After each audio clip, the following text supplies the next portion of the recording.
बिस्मिल्लाहिर्रहमानिर्रहीम। किताब है सैफ मुलूक, आरफ खड़ी हज़रत मियां मोहम्मद बख्श सरकार की तसानीफ है। सफ़ा नंबर है 5। इब्तिदा में हज़रत मियां साहब ने दुआ लिखी है ठोस पंजाबी शायरी में, और उसके इब्तिदाई शेर हैं। जैसे कि मैंने पहले अर्ज़ की कि हम ओरिजिनल सरकार का कलाम पढ़ेंगे। दुआ है तो हम पूरी दुआ जो है वो नहीं बयान कर सकते, क्योंकि एक बहुत लंबी डिटेल है इसमें। तो उसमें से जो हमारी नाकिस अकल के मुताबिक हमें शेर समझ आएंगे वो हम आपसे शेयर करेंगे।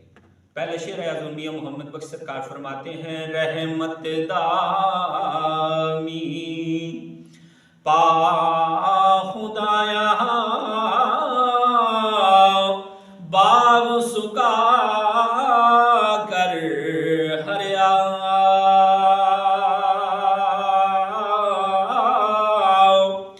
बूटायास उम्मीद मेरी दा कर दे वे भरिया। सरकार फरमा रहे हैं कि ए मालिक कायनात, ए मेरे पाक परवरदिगार, रहमत कमी बरसाकर हमारा जो बाग सूखा है, ये वजूद का बाग है, इसको अपने रहमत के पानी से तू हरा कर दे। और मेरी जो आस उम्मीद का बूटा है, यानी कि ये एक मैं बूटा लगा रहा हूँ सैफुल मुलूक का, ये एक मेरी बहुत बड़ी आस और उम्मीद का बूटा है। इसे मेवे, इसे तू यमन अता फरमा, और इसके पढ़ने से लोगों को इसका फैज़ अता कर फरमा। मिठा मेवा बख्श इजहा कुदरत दी घत शीरी, जो खावे रोग सुता जावे दूर होवे दिलगिरी। कि इस किताब में इतना मिठा, इतनी शीरियाँ है खाल के कायनात बख्शते हैं, और अपनी कुदरत की जो है वो इसमें शीरी डाल कि जो भी इसको पढ़े, जो भी इसको बयान करे, उसके बयान करने की वजह से उसके अंदर जो दुख हो, रोग हो, किसी किस्म की भी परेशानी हो, वो ख़त्म हो जाए। सरकार फरमा रहे हैं, सदा बहार दे इस बागे कदे खिज़ां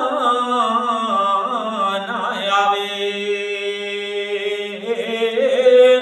होवन फैज़ हज़ारां हर भुखा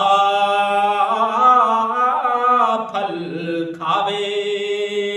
कि ये जो मैं बाग लगा रहा हूँ सैफुल मुलूक का शेरों की सूरत में, कि ऐ मालिक कायनात, इसमें हमेशा बहार रहे और कभी भी इसमें खिज़ां ना आए। होमन फैज़ हज़ारां ताईं, लोगों को इसका फैज़ मिले और हर भुखा फल खाए। जो भी इसको पढ़े, अगर वो गरीब हो या जो सुनने वाला हो, तो उसे वो इसकी जो तासीर है उसकी वजह से वो सैर हो जाए। सरकार फरमा रहे हैं कि बाल चराग इशकदा मेरा रोशन कर दे सीना, दिल ते दीवे दी रुशनाई जावे वे ज़मीना। सरकार फरमा रहे हैं कि ऐ मालिक कायनात, ये मेरे जो दिल है, इस दिल के चिराग को तू अपने नूर से रोशन कर दे, और ऐसा रोशन कर कि इसकी जो रोशनी है दीवे की मिसाल देकर, कि जब मैं इस दुनिया से जाऊं तो मेरी कब्र में भी इसकी रोशनी रहे। दिल दे दीवे दी रोशनाई जावे विच ज़मीना। सरकार फरमा रहे हैं कि ला अंधेरा जहल बुरेदा चानन ला अकलदा,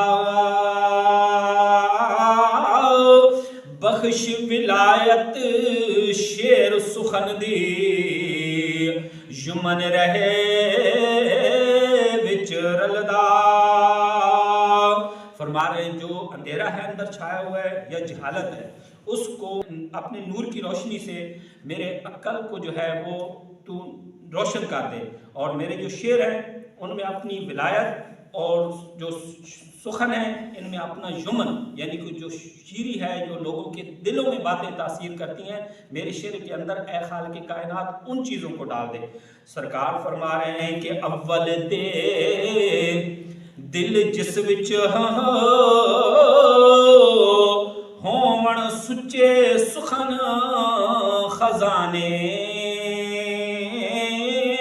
لال جواہر کڈ کڈ دیوے قوت بخش زبانے۔ کہ خالق کائنات پہلے مجھے ایسا دل عطا فرما کہ جس کے اندر سے میں ایک سچے خزانے، سچے موتی، جس طرح سرکار کا ایک شعر ہے کہ چبی مار لے آمن موتی وحدت دریاؤں، ایسا دل عطا فرما کہ جس میں سے میں سچے لفظ نکالوں، سچے سخن نکالوں، اور لال جواہر کی طرح قوت بخش میری زبان کو تو طاقت بخش کہ میں لال جواہروں کی طرح جو سخن ہے وہ لوگوں کے سامنے پیش کروں۔ اور سرکار آخری شعر فرما رہے ہیں، اللہ تعالیٰ کی بارگاہ میں التجا کر رہے ہیں کہ تباہ میری دا نافاہ کھولی ملکی مشک دھمائی، سن سن مغز معطر ہون بو عشق دی پائی۔ کہ خالق کائنات میری جو طبیعت ہے اس کے نافع کھول دے، ملکی مشک دمائی، جو میرے شعر ہیں اس کی پوری کائنات میں تمام ملکوں میں ان کی خوشبو جائے، اور جو مغز ہیں یعنی کہ سن سن مغز معطروں میں جو اب بھی دیکھ لیں، جو سرکار میاں صاحب کا بندہ کلام پڑھتا ہے یا سنتا ہے تو اس کا مغز وہ خود بخود کہنے لگتا ہے کہ یہ سبحان اللہ کہتا ہے۔ کیوں؟ یہ سرکار کی دعا اللہ تعالیٰ کی بارگاہ میں منظور ہوئی ہے، تبھی سرکار فرما رہے ہیں سن سن مغز معطر ہمیں ہومن بو عشق دی پائیں، یعنی کہ جب ان کے زبان پہ یا ان بندوں کو سمجھ آ جاتا ہے کہ سرکار کا یہ کلام ہے تو وہ خود بخود سبحان اللہ کہتے ہیں، کیونکہ ان کے دل میں اور ان کے مغز میں بھی اللہ تعالیٰ کی جا کر محبت اثر کرتی ہے۔ تو یہ تھا آج کی ویڈیو میں، پلیز اس چینل کو سبسکرائب کریں، شکریہ۔